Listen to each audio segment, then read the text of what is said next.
дека нема или не сака да се има сен за тоа, затоа што некому повеќе му одговара така. Чекайте, да не збориме во општи категории. Еве, амбасадорот вели се смениле 10 министри.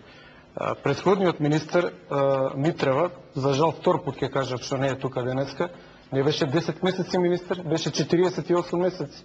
И уште некој. Значи, и претходно беше, значи, скоро 5 години беше министер. Како може да си дозволи министар кој што бил 5 години, значи 30 и нешто проценти од времето на независна Македонија, да донесе закон со важење после мандатот?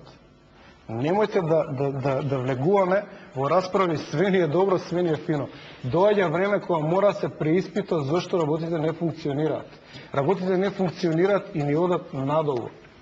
Ние може да добиеме ради стратешки определби на НАТО покана, меѓутоа гледате дека обрачот се стеснува од сите страни. Јас сум сега у дилема дали на нас не е све прекрасно, само цел свет намерно не мрзи затоа што не ни е убаво името или било што, па ги прима Бугарија и Романија и во Европска унија и во НАТО, на србите им дава предност во семувањето на визите, само ние сме добри, а ништо не ни оди. Значи, гледате, мислам дека треба и таа теза цела емисија ја терам. Мислам дека треба да се погледнеме во нашиот двор, работите дома не се како што треба. Треба малку да се претресе апаратот во Министерството што работи. Мојот предлог е доста коренит и мислам дека ако сакаме да направиме соодветна дипломатска структура, мора да го примениме.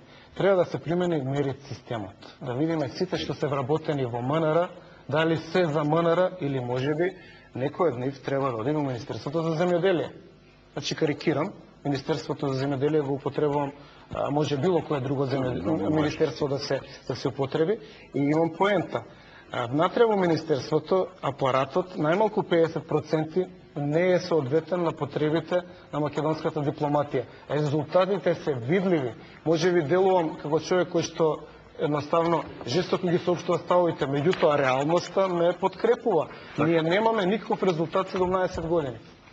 И на крај, како поента, зборувавте за Брисел, да спомнеме за Джевата Деми за Бугарија. Зборуваме за развој на меѓусоседски односи, праќавме човек за амбасадор. Имаме многу примери.